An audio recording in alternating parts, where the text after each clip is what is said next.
اپنے بچوں کی پرورش کر. اپنے بچوں کو ضروری نہیں صرف یہ نہیں کہ مدرسے کے حوالے کر دیا, اپنے بچے کو یہ نہیں کہ 5-5 4-4 ہزار فیس والے اسکول کے حوالے کر دیا.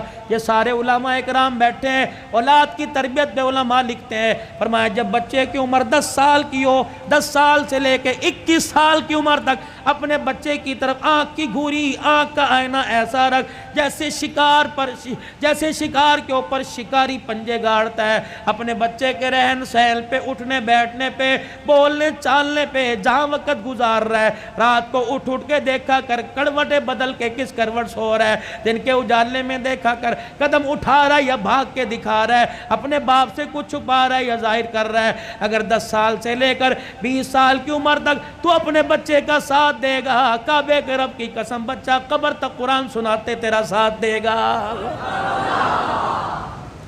وگرنہ حال یہ ہو جائے گا, اللہ اکبر, جنازگاہ کے باہر کھڑا ہو کر ہاتھ پہ ہاتھ رکھ کے کھڑا ہوگا. محلے والے آئیں گے, ریڈی والے آئیں گے, دکان والے آئیں گے, رشتہ دار آئیں گے. صبح سرد سے رشتہ دار آ کے جنازہ پڑھ کے چلے جائیں گے.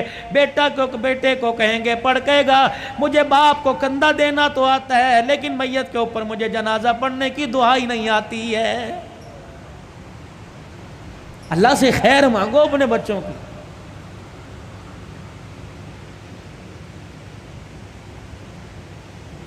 یہ تمہارے ملتان کے اندر مولانا سمیع اللہ ربانی رحمت اللہ علیہ کا انتقال ہوا. مولانا میں ان کے گھر کھانے کے لیے ایک دن ملاقات کے لیے چلا گیا. 12 پتہ نہیں 9 بچے یا 11 بچے, 3 بیٹیاں, اللہ اکبر, سارے عالم, ساری عالمہ, حافظ.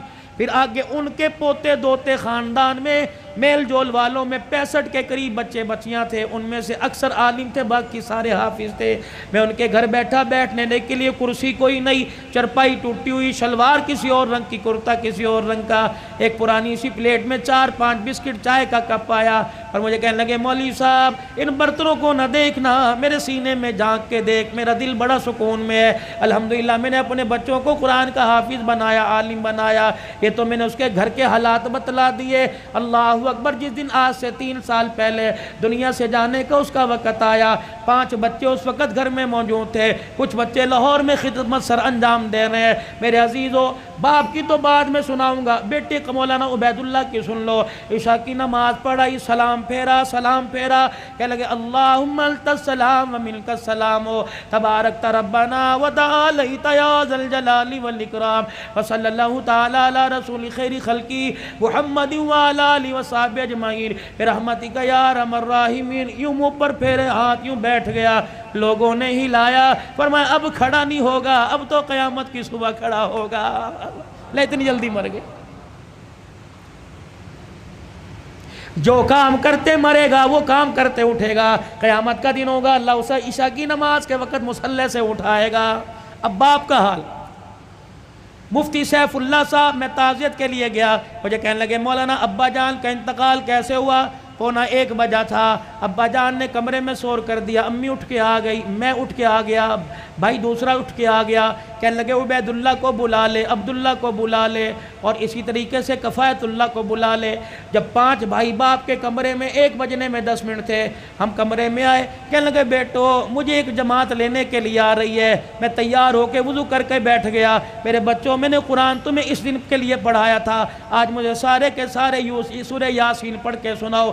بیٹیوں نے, گھر والی نے, 5 بچوں نے سورہ یاسین پڑھائی سنائی. کہنے لگے الحمدللہ. پھر سب بچوں سے مصافحہ کیا, بیوی سے الوداع کہا, اور پھر کہنے لگے ذرا کمرے کے باہر جانا, کچھ جماعت باہر کھڑی ہے. اللہ اکبر, کمرے سے باہر سارے بچے چلے گئے. کہنے لگے جی السلام علیکم, السلام علیکم, اندر آ جاؤ. اندر آ گئے. کہنے لگے میرے باہر والوں اور اندر والوں سارے گواہ رہنا, میں ایمان پر کلمہ پڑھتے ہوئے جا رہا ہوں. اور زبان سے کہا اشہد ان لا الہ الا اللہ و اشہد ان محمد رسول اللہ. اتنا کا آنکھیں بند ہو گئی. بیٹے کہنے لگے اللہ کی قسم مولانا, کمرے میں ایسی خوشبو آئی جس خوشبو کو آج سے پہلے کبھی ہم نے سونگا ہی نہیں تھا.